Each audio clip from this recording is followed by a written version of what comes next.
Hello, how are you going? Look, might just try and do a quick video. A couple of people have asked.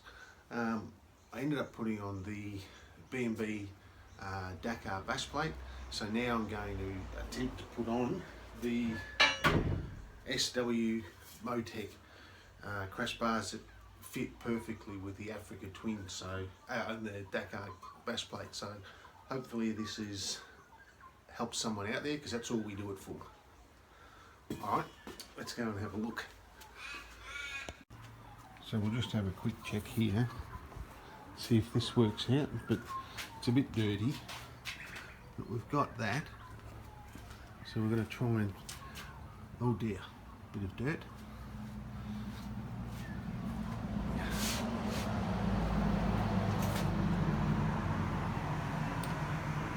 So let's see how we go.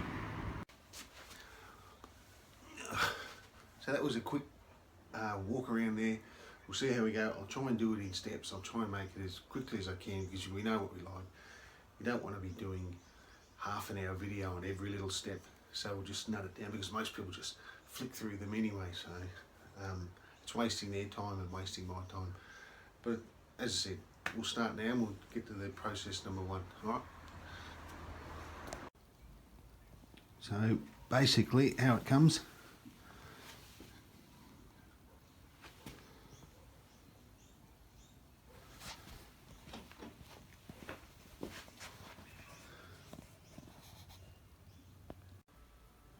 So this is how it is.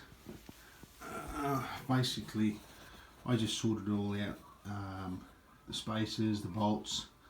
There's a couple of ones that sit in there. So you're good to go once you read the instructions. So the first thing that we've got to do is we've got to take off these. That one, and that one, and those.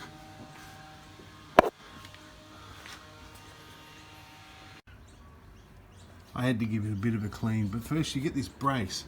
See that brace there? That goes there. You've got to take that bolt out there, which is on the main frame. That's the hex bolt. So you just tighten that, that's loose.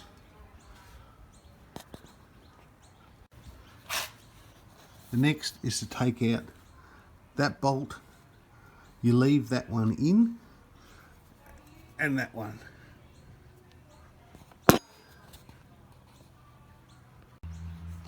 So you should end up with, can you see that, those two bolts there, that top one there stays, and now you've got to put the braces in, which roughly should be looking like that.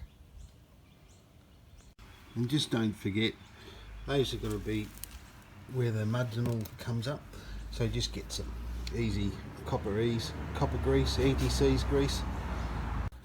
So what you have is you have the brace there, the larger bolt through, and the smaller one, and then don't forget there's that little spacer there.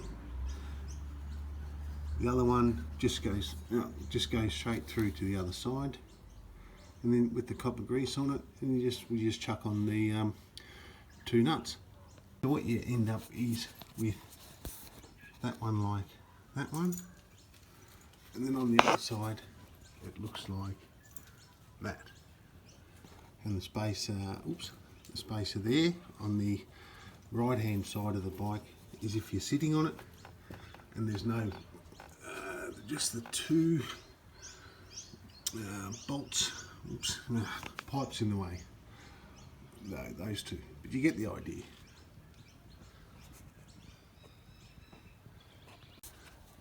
So now we need to take off the toolbox or the battery cover and this heel guard. So after your heel guard has been taken off, you're left with that, and then that main bolt and the spacer go through, so it ends up looking like this. So I don't know if you can see that, so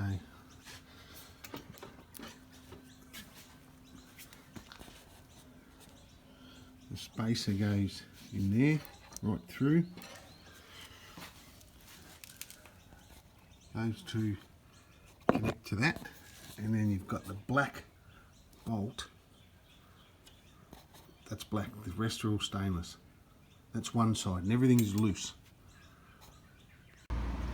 So now we come to the other side. So that's where that, because we've taken off this heel guard off the right hand side of the bike, and then we've got to take off these three that go straight through. That nut there, you have to hold on the other side to take it out. So you've got to take off those three.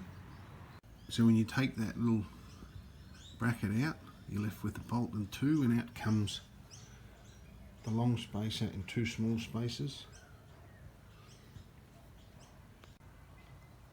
So in the kit, you use the old bolts, there's three, but you get three spacers, and you don't use the original or OEM spacers.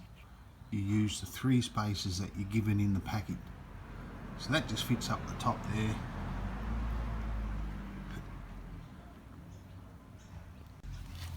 So once you've taken off that left hand side heel guard, the bolt goes straight through.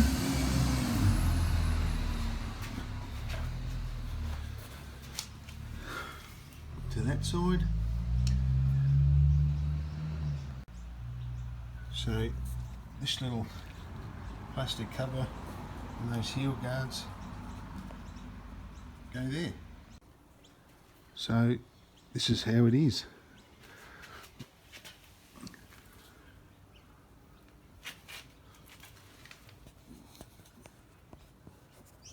You do have to cut that little so the bolt comes through.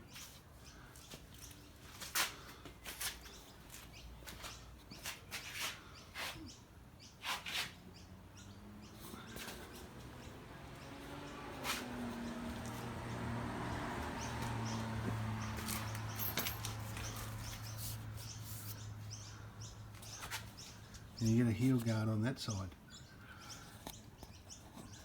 And tighten everything up, and that's it.